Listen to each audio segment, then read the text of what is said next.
कानी बहू। किशोरी लाल जी के बेटे राघव की शादी की बात जगह जगह चल रही थी, लेकिन किशोरी लाल जी को कोई लड़की पसंद ही नहीं आती थी। और उसकी एक ही वजह थी, किशोरी लाल जी का लालची होना।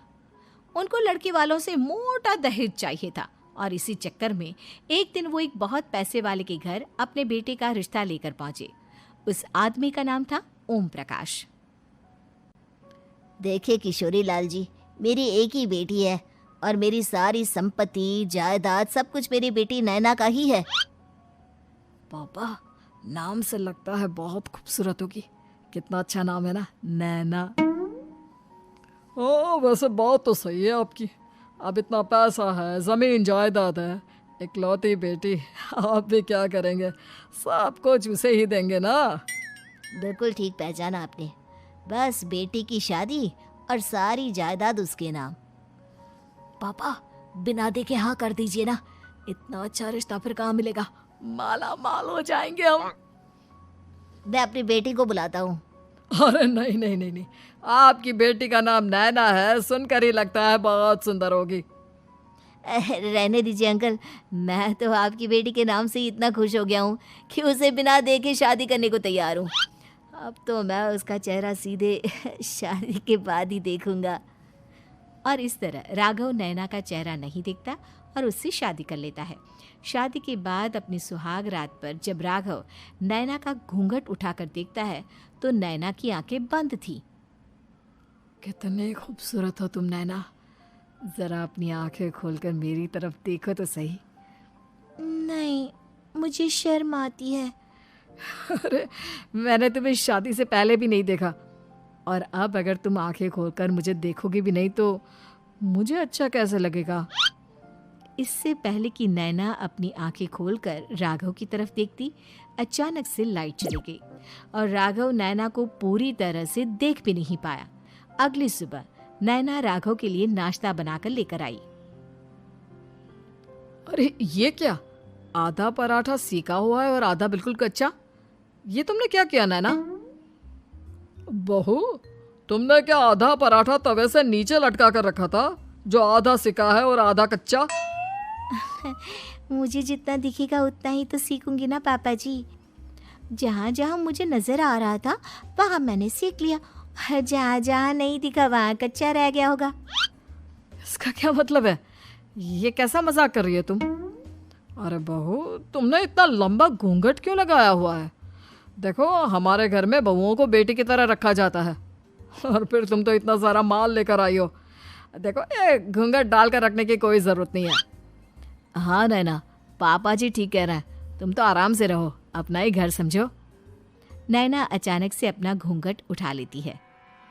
अरे ये क्या पापा, नैना की तो एक आंख फूटी हुई है। नाम से नैना, लेकिन ये तो कानी बहू निकली। मेरे साथ धोखा हुआ है, धोखा। बिना दिखाए अपनी कानी लड़की मेरे संग ब्याह दी। मुझे कानी बीवी नहीं चाहिए।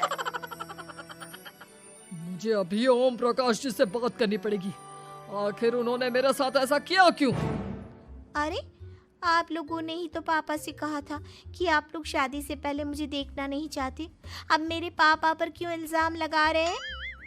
अरे लेकिन उन्हें बताना तो चाहिए था ना कि तुम कानी हो, एक आंख से तुम्हें दिखाई नहीं देता।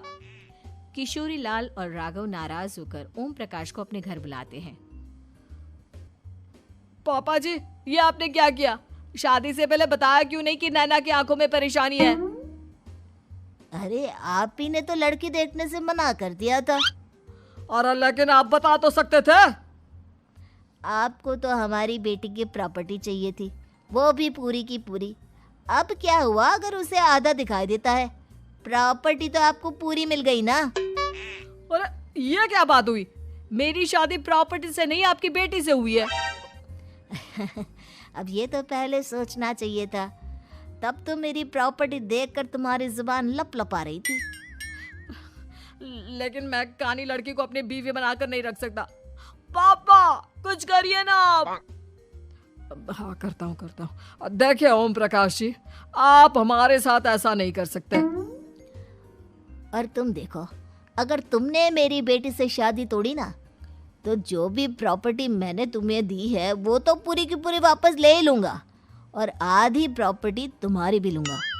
अरे मेरी आधी प्रॉपर्टी भला क्यों लेंगे आप? इसलिए क्योंकि मेरी बेटी को आधा नजर आता है और उसकी नज़र अभी तक तुम्हारी आधी जायदाद पर ही पड़ी है। अब तुम उसे घर से निकालोगे तो कुछ तो लेकर जाएगी ना। और अगर हम आपकी बेटी को अपने घर की बहू बनाकर रखे तो? तो तुम्हारी पूरी प्रॉपर्टी तुम्हारी ही रहेगी, और जो मैंने तुम्हें दिया है ना, उसमें से बस मैं आधा लेकर जाऊंगा। अरे लेकिन अब आप अपनी दी हुई प्रॉपर्टी में से आधी वापस क्यों लेकर जाएंगे? अगर मैं आपकी बेटी को अपनी पत्नी बनाकर रखने को तैयार हूं तो? इसलिए ताकि भविष्य में अगर तुम मेरी बेटी को धोखा दो तो उसके पास कुछ तो रहे जो पति का हो। वैसे मेरे पास तो बहुत कुछ है, लेकिन अपने पति की कोई निशानी तो उसके पास होनी चाहिए ना। अब अगर तुमने मेरी बेटी को कहानी कहा तो तुम्हें प्रॉपर्टी भी कहानी ही मिलेगी, पूरी नहीं। जमाए राजा। किशोरी लाल और राघव समझ चुके थे कि वो बुरी तरह फंस चुके हैं और अब उनके पास वहां से निकलने का कोई चारा नहीं है। अब समझ में आया ना, लालच बुरी बला होती है। एक तो तुम्हें प्रॉपर्टी मिली, ऊपर से बीवी मिली, उसमें तुम्हें नखरे भी दिखाने हैं।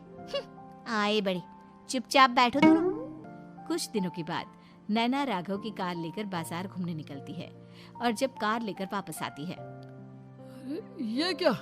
एक तरफ से मेरी गाड़ी पूरी खराब हो चुकी है।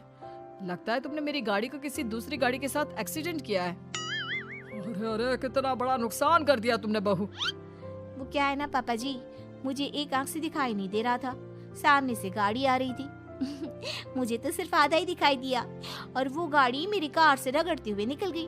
अब मैं क्या करूं बताओ? आप इसे ठीक कराने के पैसे कौन देगा? तुम्हारे पापा? तुमने मुझसे इस तरह से बात की? अभी रुको। नैना राघव की शिकायत ओम प्रकाश को कर देती है।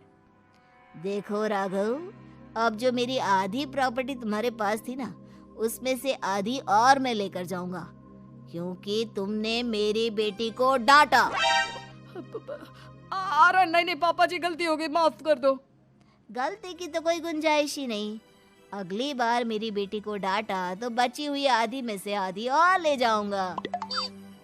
लालच के चक्कर में हम दोनों ने बहुत बड़ी गलती कर दी बेटा।